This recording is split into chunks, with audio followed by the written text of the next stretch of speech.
Hello everyone, you're welcome back to the Irish Mommy channel. It feels like so long since I've put out a video. I'm not even sure if I put one out in December at all. For various reasons. Number one being it's Christmas.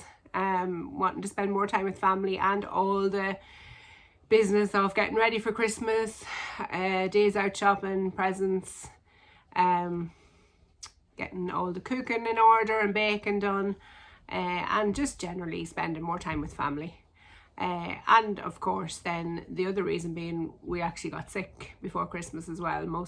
I think 3 of us out of 5 got sick before Christmas and took quite a while to recover. As I'm sure every other household in the country, the majority of them have had some sickness now over the Christmas. But anyway, it's New Year's Day today. Today is the day every year traditionally that I start seed sowing. This is the great beauty of gardening. First of all, seed sowing, one of my absolute favourite jobs to do in the garden. I love many jobs, but it always comes back to seed sowing being my favourite job.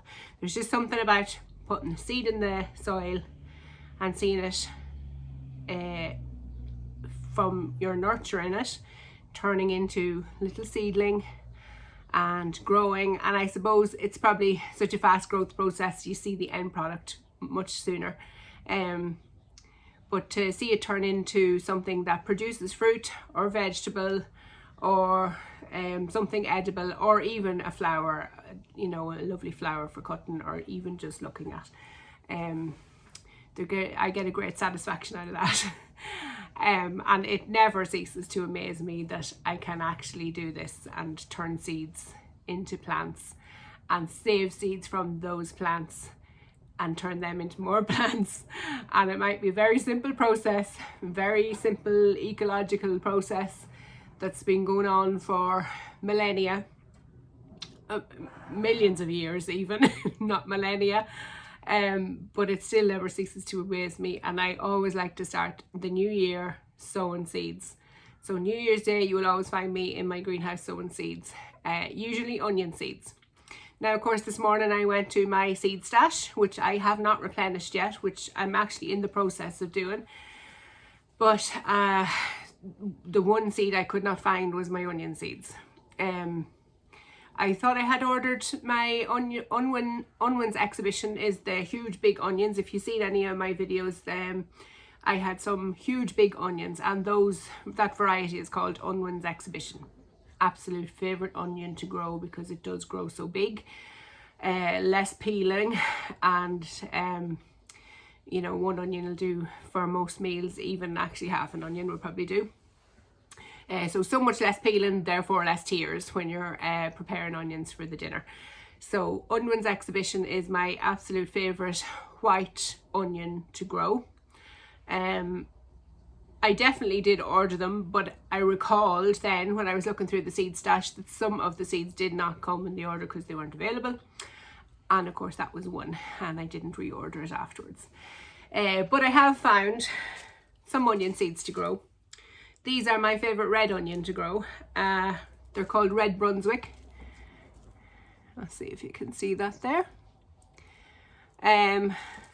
But what do you know, as is the story with most of my seeds now at the minute, it's actually out of date. Now, a lot of seeds I do not pass 1-bit remarks on the date that it says to sow them by. Onion seeds though are one of those seeds that drastically reduce germination rates when they're out of date. Parsnips, by the way, is another one. There are a few other vegetables, and I'm sure many flowers, but those are the 2 that stick in my mind. Any type of allium seed, so onions, spring onions, leeks, and even, you know, those allium flowers that you grow on chives, all have drastically reduced germination rate when they're sown from outside their sow by date. But this is Red Brunswick, absolute favourite red onion to grow, and it stores so well, and I did not grow near enough of them last year. The year before I had a great crop of both these and I think Red Baron red onions. Red Baron is a more common variety of red onion, and you can often get Red Baron onion sets. But the one thing I found about having a really big crop of red onions was I could make red onion marmalade, which is just divine. And I still have jars of it on the shelf. I was actually using it over the Christmas there, along with cheese on a cheese board, and different salamis and meats and stuff like that. So I made a load of it the year before last, and so I still have it in stock, but it's starting to reduce drastically. So I really want to get a good crop of these. Now, like I said, they're out of date. I'm going to chance sowing them anyway, see what kind of germination rate I get. And I still have probably about 4 to 6 weeks where I could still sow onions. But it's the longest crop. It's the crop that takes the longest to grow from seed. As you know, you can buy onion sets, which we were doing a video on not that terrible long ago, for overwinter onion sets. But there are a few advantages to growing from seed, and the main advantage is that you are less likely to have your onions bolting. And if you're not familiar with the term bolting, it's when vegetable or fruit, well, mostly vegetables in this case, start to send up a flower spike before they have produced whatever the end goal is, whether it's broccoli starts to flower before you've harvested the broccoli head. The garlic scapes, actually one use of a bolted plant is garlic scape. So hard neck garlic throws up a garlic scape, which is the plant bolting, but then you can harvest that scape actually as a bit of a delicacy. But there are various plants that will bolt or go to set seed, throw up a flower spike, and in general the plant or the vegetable is not as palatable when it goes to that stage. So back to the onions. I tend to get down a rabbit trail when I start talking about well, vegetables in general and plants. But the onion seeds, when you grow them from set, they are in their second stage of development. So an onion is a biennial plant, meaning that it grows its bulb the first year, and the second year it throws up its flower spike and sets seed. So when you're getting an onion set, you're getting it in its second year of development. It gets a bit complicated, but suffice to say, an onion set is more likely to bolt than an onion that you grow from seed yourself. And for that reason, I like to sow my onions from seed. So, numerous other advantages, of course, as well, but that's the main reason. The only thing is they need quite a long growing period. So roughly sometime in January is when you're going to start your seed. You do need to have them supplemented with heat. So if you don't have a propagator like I do, and I'm very lucky to have a propagator, and I realise that, but I have started onion seeds before on a sunny windowsill. Now my house at the minute is not conducive to having seeds lying around in windowsills. Dogs and children put paid to any seeds I'd have lying in windowsills. So another good reason to invest in a propagator, and a great excuse, frankly. But so today I'm going to be sowing these red Brunswick red onion seeds. And really, sowing seeds is no rocket science, but just because it's the first project of the new year, I said I'd bring you along, get me back into the swing of things, putting up a video, because frankly it has taken a lot of talking to myself to actually put up another video. Something about having such a long break has made me wonder, well, firstly, why I want to look at my ugly mug on a camera, and secondly, why in the name of God would anyone else want to? But I do have lots of plans for the coming year. I usually sit down between Christmas and New Year generally. Sometimes, like as in this year now, it will be probably this first week. Write down the big projects that I want to get sorted over this season. Work out if they're realistic. And usually they're not. I mean, you know, we're still finishing the project at the front with the garden paths. But that's our own fault, changing our mind and coming up with different things. So no one to blame, only myself. But yeah, I have a few projects in mind that I want to get completed. I even have plants bought. That's how I generally go planning projects. I buy plants and then I decide the project I'm going to use them for. I think I have a bit of a problem when it comes to buying plants and seeds as well. Hence why I have so many seeds out of date lying in my seed boxes. That's the next project, is to go through all my seeds. I have started doing an order. I've been putting seeds in a seed basket, putting seeds in a basket even. So that process has started, and I've started with flowers weirdly this year. Another thing to note is I tend to have lofty goals in January, and so all the seeds, every seed I can think of, don't have enough room in the propagator, trying to find anywhere else I can put seeds that will actually work. And after looking after them, watering them, making sure they're warm enough, not too warm, wet enough, not too wet, not too dry, and generally babying all the seeds, transplanting, potting on. Come the end of May, I'm just overwhelmed. And so a lot of seeds end up lying still in trays. And actually, case in point, and that wasn't even spring, that was September, October.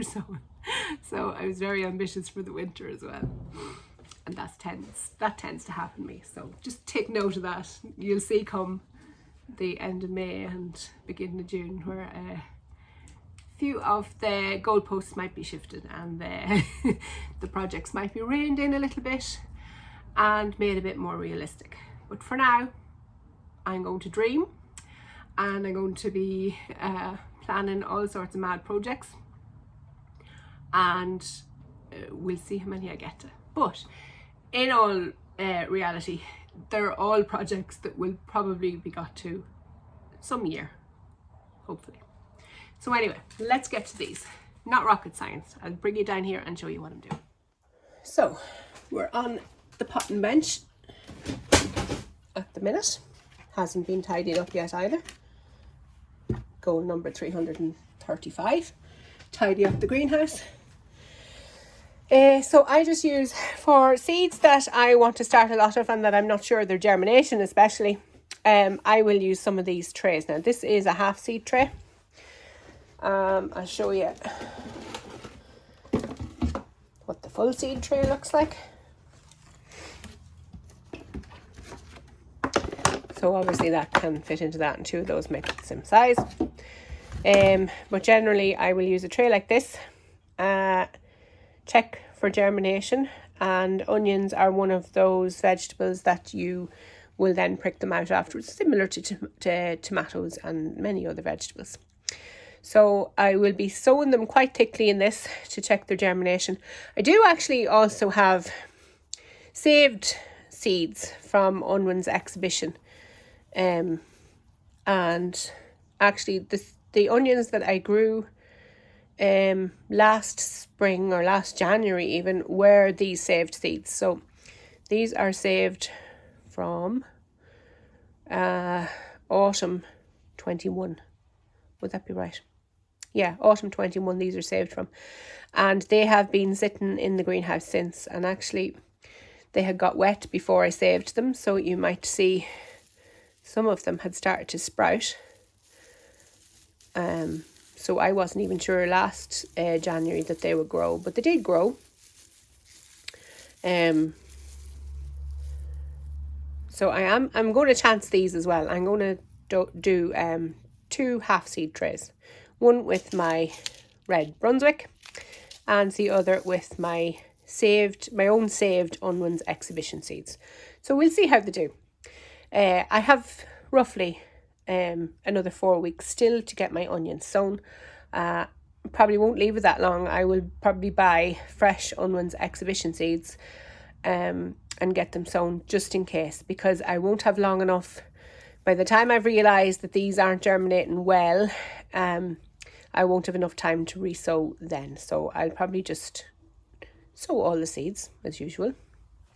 And if I have extra, I'll either give them away or let them die because I can't look after them, which is probably more realistic. So, let's get to the sowing process. Like I said, not rocket science. I have my seed compost over here in the little bin.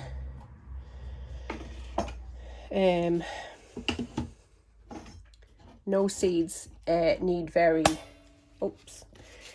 seeds don't need a whole lot of, don't need very nutritious soil to germinate and to grow on as seedlings.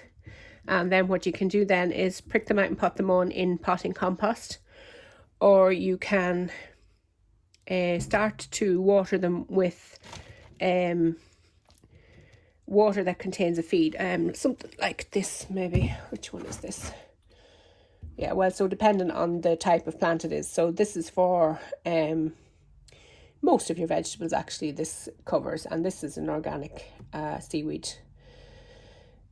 liquid feed, which is good, a good general feed, probably pretty high in nitrogen. So I wouldn't use this for tomatoes and peppers, but I would use it for most other vegetables as a liquid feed for the seedlings if you're leaving them in their seed compost. But if you're transplanting them into pot and compost, it should have enough feed for a good 2 weeks, and then you can start using the liquid fertilizer. So I'll get on with this, doing too much yakking, and get it filled up.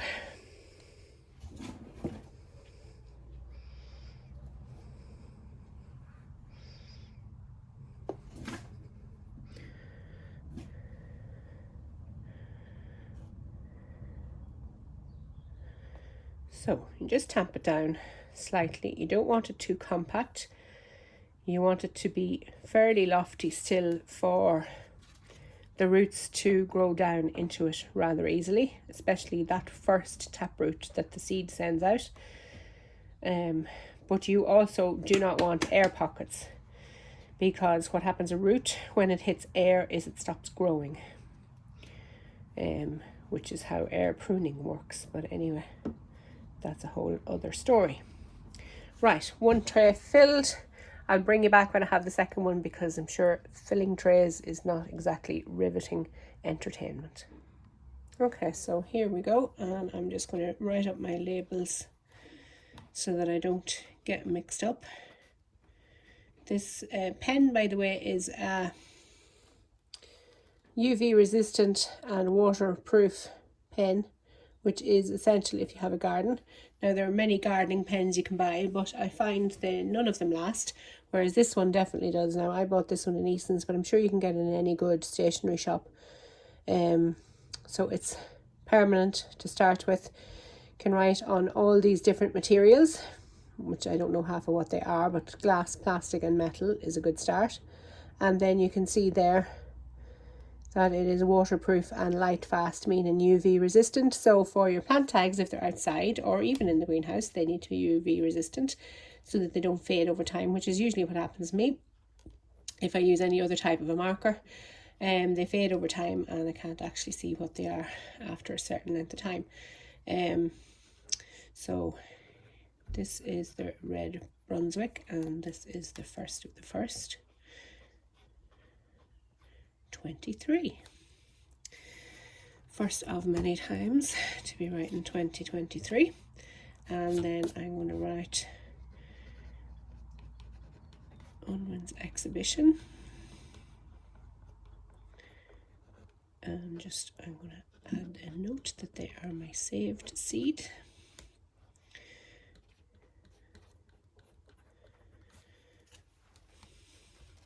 So that I'm not getting mixed up when I sow the bought seed next week. Okay, so Brunswick. Now this is such a simple process. I kind of feel a little bit embarrassed actually showing it being done. And like I said, just because it's the first project of the new year, I decided it's time to share it. Now my propagator is going to be on with very little in it, to be honest. So if I had a smaller heated propagator, it probably would make more sense to use it. Now I'm actually going to throw all of these seeds in because there's not a whole pile in it. So for that reason, I will probably be sowing some flowers and things that need sowing early. But the trouble is running out of space then later on. Oh gosh, Katrina, you have them mixed up already. So I'll sow some flowers when I get my order in the next week or two. I'll sow flowers and have some of them coming on in the propagator. I also want to try a process this year. I have done it before.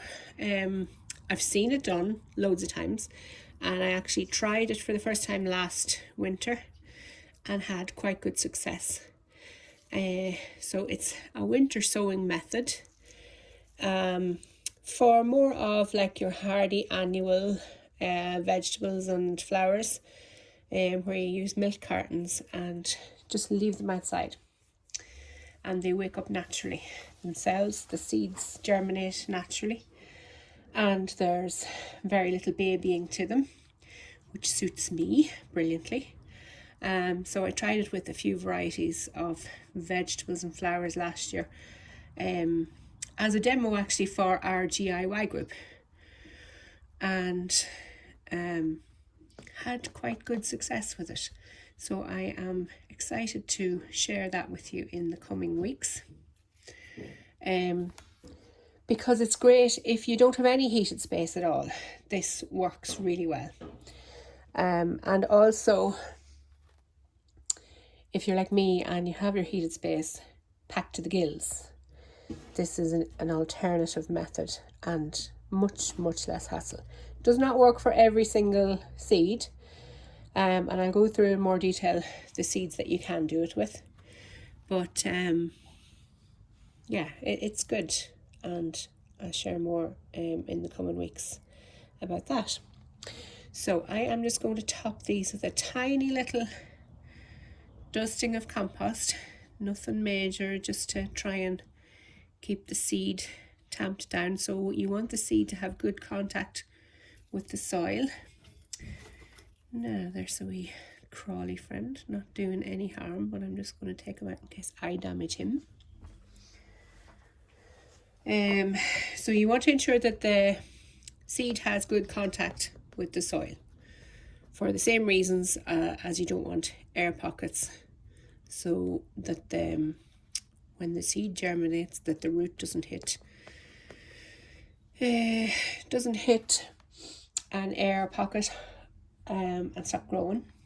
Because really a matter of hours is all it would take for a germinated seedling to stop thriving once it doesn't have the perfect conditions. So now we're going to try and root out. Now this is going to be a messier process. Taking out the saved seed. I probably should have brought a saucer or something out. Wait a second now. Okay, so necessity is the mother of all invention. Just use this wee cloche to dump my seeds into.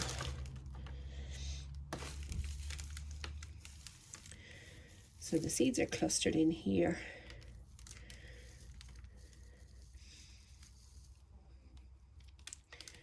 And realistically, I'm going to be sowing chaff and all with these because I'm not going to take the time to clean them. But they will still germinate. I mean, if they're viable, they'll still germinate. So that remains to be seen. So I'm just rubbing off some of the black seeds there. Hard to know if they're viable at all. But your God loves a trier. Okay. So So I have a fair amount of seed there, and like it looks bulkier obviously because the chaff is on it. Numerous ways to get rid of the chaff, but I'm not going to take the time today to do that. Quite time consuming. So I am literally just going to grab handfuls of this and spread it all over the surface of the soil on the tray.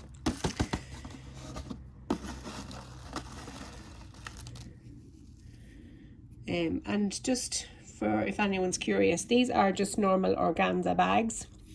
So I put them over the flowers after they start to go to seed. I put them over the flowers just to capture the seed in case any of the seed would fall off. It was the first and only time I ever saved seeds from onions. To be quite honest, not sure if I would actually do it again, just because, well, look, if I had to do everything by the book and do everything properly, it would have worked out great. But that's not my strong point. Do my own thing in the time that I have. So if you can be meticulous, definitely it's something you should try. But leaving these out in the greenhouse was definitely to their detriment. Harvesting the flowers when they were wet, leaving them too long, and then harvesting them when they were wet didn't help either. Meaning they started to sprout in the actual flower heads, and a lot of that is to do with our climate as well. Like that's just, we just have a damp climate. There's nothing we can do about that. But I could have brought them in and got them dried off sooner. So anyway, some things are worth it, some things not so much, but I can actually show you the process of seed saving at some stage later in the year. Some things are a little bit more finicky in some ways, in that you want to try and avoid cross-pollination, and actually these organza bags are brilliant for saving tomato seeds. And like, you know, the seed companies have lots of seed. I mean, we did have a shortage in 2020 because everybody started growing, but you know, they don't be long catching up. But I still think it's a skill that every gardener should know how to do if they had to do it. So for that reason, I go through the process every so often with varying different plants, just to prove to myself that I know how to do it, that I could save seed to produce more food next year if necessary. And I mean, I did grow these saved seeds last year, and they produced food for me. So I achieved what I set out to do. But I just could have done it better. So anyway, maybe at some stage in later summer, I'll go through the seed saving process. I'm going to top these now with vermiculite. I don't know if you've heard me talking about vermiculite before, but it's a very soft, spongy, natural rock. It occurs naturally. Try and see if I can show you it.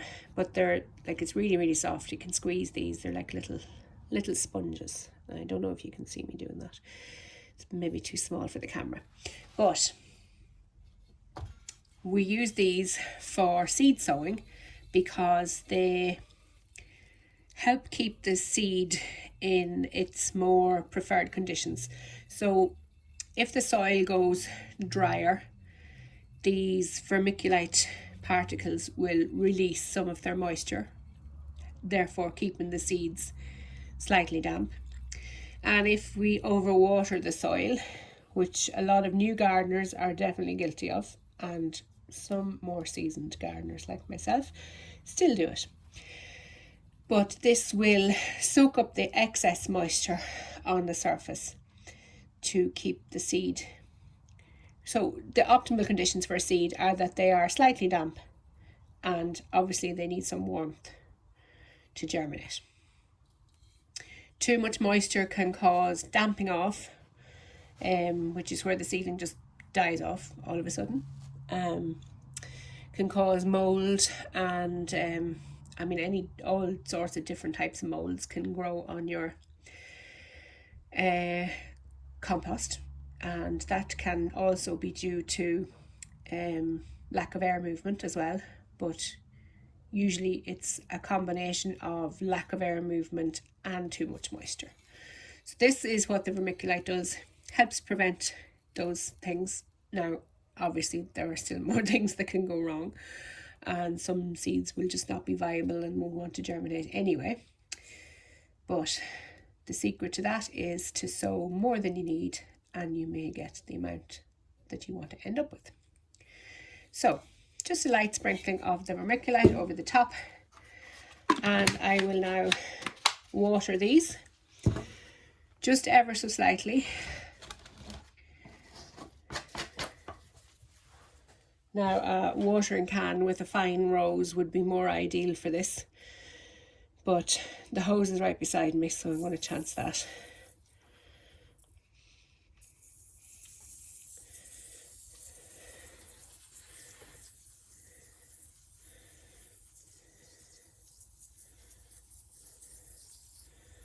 So fairly light watering over the top. It just helps the seed settle in as well.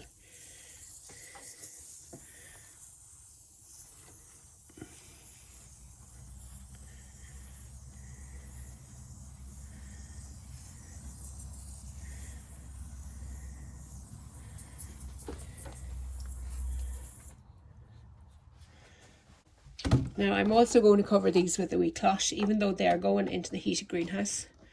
Okay, we'll have to rethink this.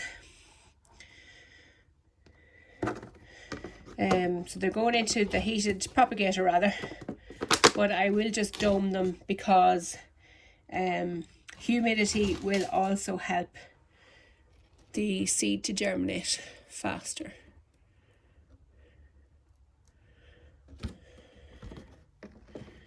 So there we are. So this is my heated propagator. I don't have it turned on yet. I bought this from Greenhouse Sensation. I was able to bring it over and get it delivered to Northern Ireland. They don't currently deliver to the Republic of Ireland or even Northern Ireland now anymore due to Brexit, but you can get this very same one from Quickcrop, and I definitely highly recommend it. This is the biggest propagator you can get. You can also get a half size of this as far as I'm aware, and perhaps even quarter size. So this is heated and has grow lights. Now I think something makes me think it may be called a geopod, not fully sure on that, but you will find it on Quickcrop's website, and actually I can link it down below. It's probably the handiest thing to do. I'll link this exact one if they have it in this exact combination, which they may not. So I know I bought it heated with lights, and then I actually bought 3 tiers. So these are tiers, so the basic one comes with just 1 tier obviously, and I bought 2 extra tiers. Definitely don't recommend buying the 3rd tier, because there is nothing you will have in it that will grow tall enough. Well, if you're just a regular grower like myself, you're not going to keep full size plants in this because it's just going to work out too expensive. So you're going to either have to keep them in a very light area of your home, like we'll say maybe a conservatory, or a heated greenhouse. Like a proper full-size greenhouse rather than these little propagators. So 2 tiers is the most I would recommend. Definitely the 2nd tier is handier when your tomatoes grow on quite a bit. Well, not just tomatoes, but especially tomatoes, because depending on the weather, you could end up hanging on to your tomatoes for extra long in the season. And they could definitely do with the space. So I'll have this lit and heated now in a few minutes, and I'm going to get the onions in first.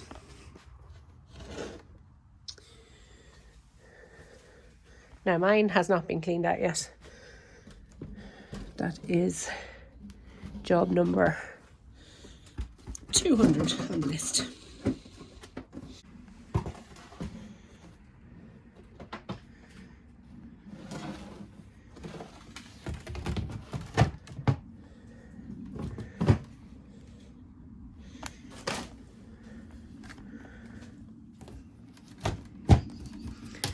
Now, so I still have all the vents open on this because the last time it was used was in the summer. So I'm just going to close all these vents off.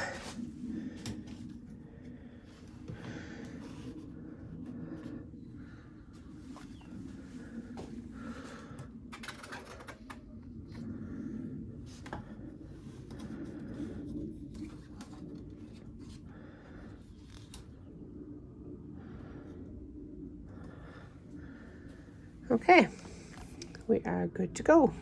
So just to show you, I have this. So this is the plug for the lights, which are there along the top. So I have this set, and I was just resetting the time there to have it at the correct time. So I have set this to come on at 7 o'clock in the morning and to go off at 10 o'clock at night. So that's about 15 hours of light. Now I know we are in the greenhouse where they'll get lots of light and they have clear lids, but because it's winter time, it's not a strong enough light for most vegetables to grow. So we'll just get this plugged in now. It's too many filters with the greenhouse and the lid of the propagator then as well.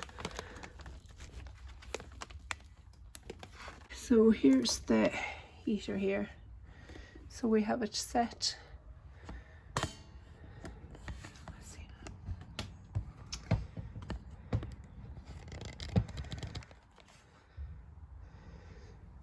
So that's my thermostat, and I have it set at 23 degrees at the minute, which is far too much. So I'm going to turn it down to, I'm going way down too far now. I'm going to set it at 20 degrees.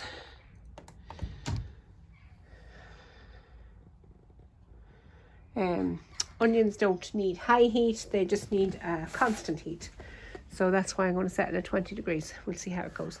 So it's currently at 6.3. So obviously that is the ambient temperature. Now the next thing is to get the actual, I nearly forgot that step. This is the actual probe, which must go in here. Otherwise it'll be heating all night. Can you see that going down in there? Probably not. So that probe is just going to stick down in there for now.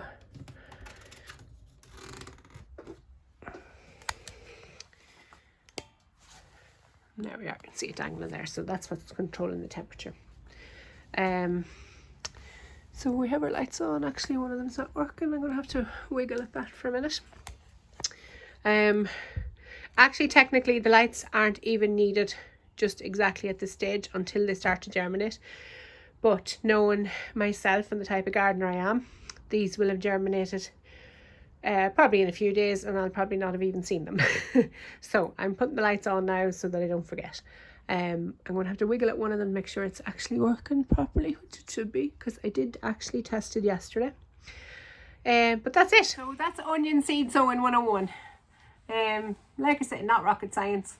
But you know, over the years you do pick up a few tips on the best methods of doing things, and that's just what I'm trying to bring you in these videos. I'm definitely, I keep saying, not an expert. I might have lots of experience now growing. I think I'm going into my 8th season of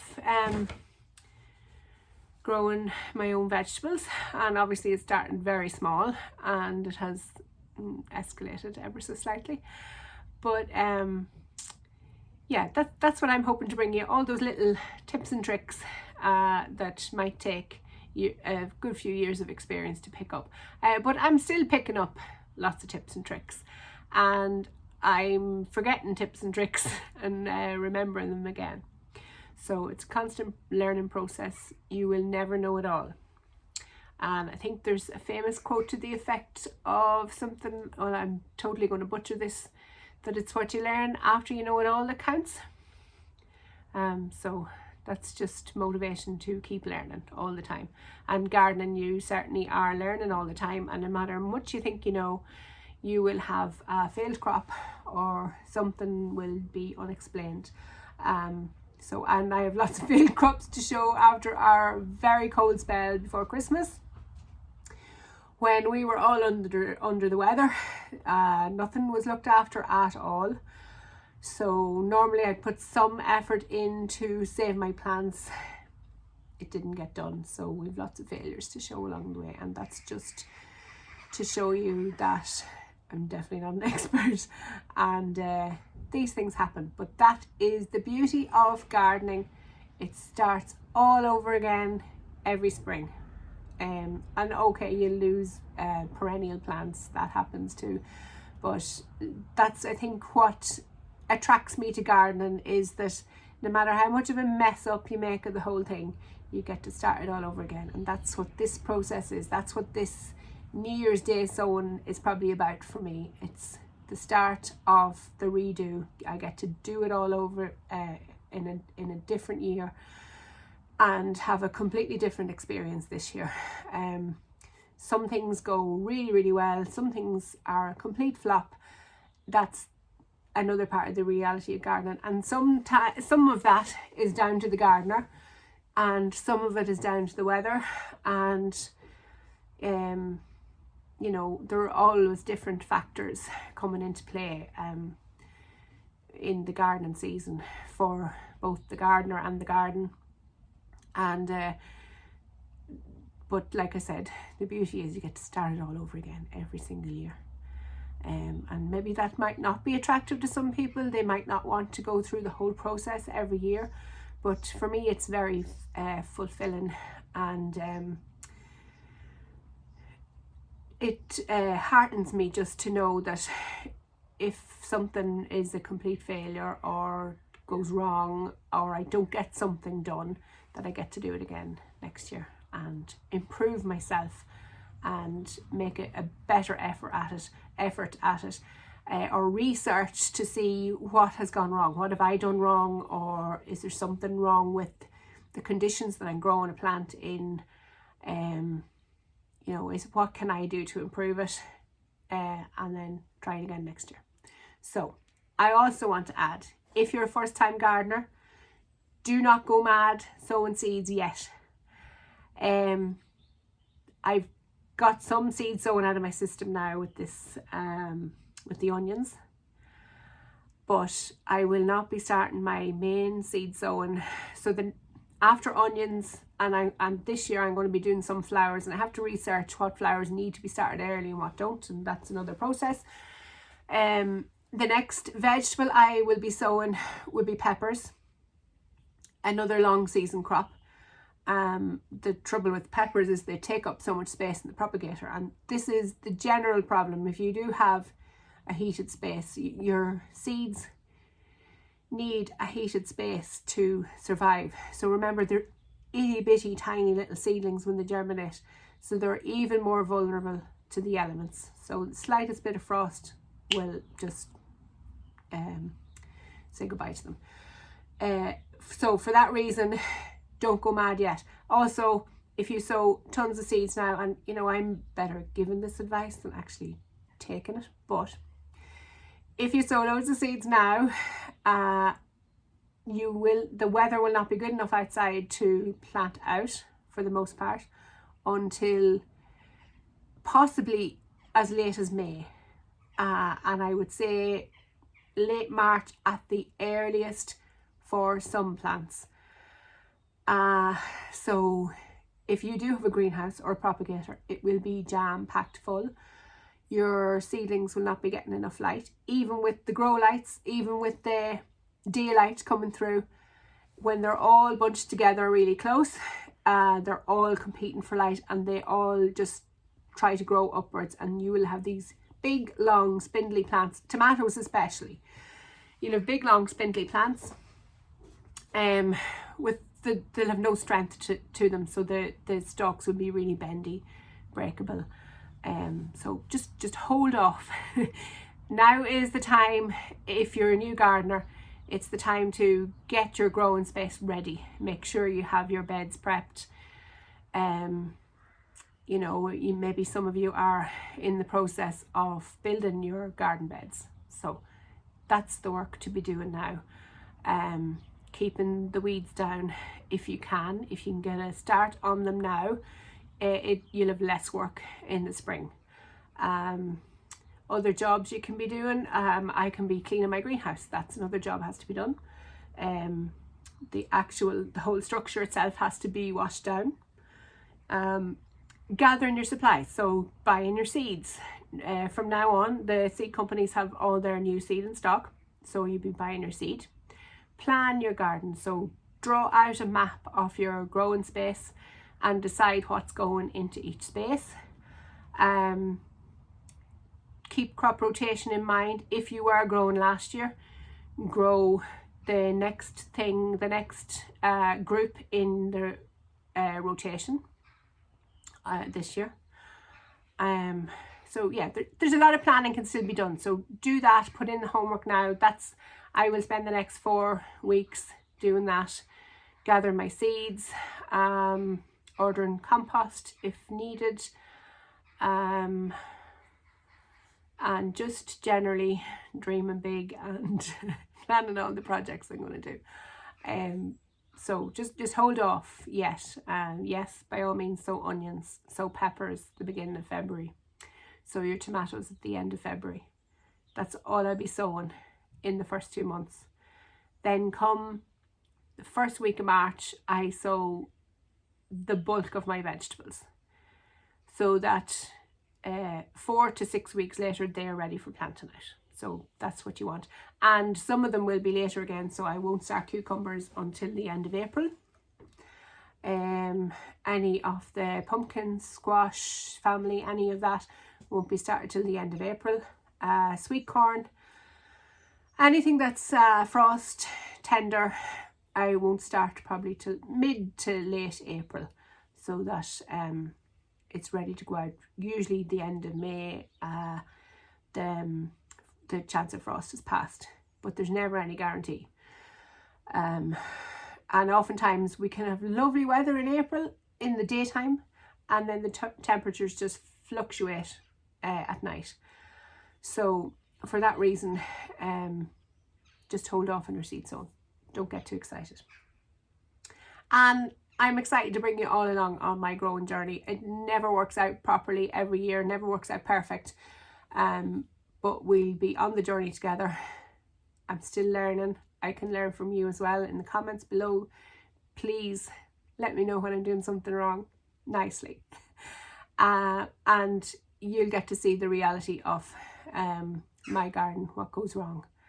And I'll be showing you a few things that have gone wrong in the last number of weeks. So that's it for now. I'm blabbering on. Basically, it's time to get excited about growing for 2023, but just don't get overexcited. That's it. We'll see you in a video next week. Subscribe if you haven't already, and like the video. Forgot to say that, very important. Like the video if you enjoyed it, and we'll see you next time. Bye bye.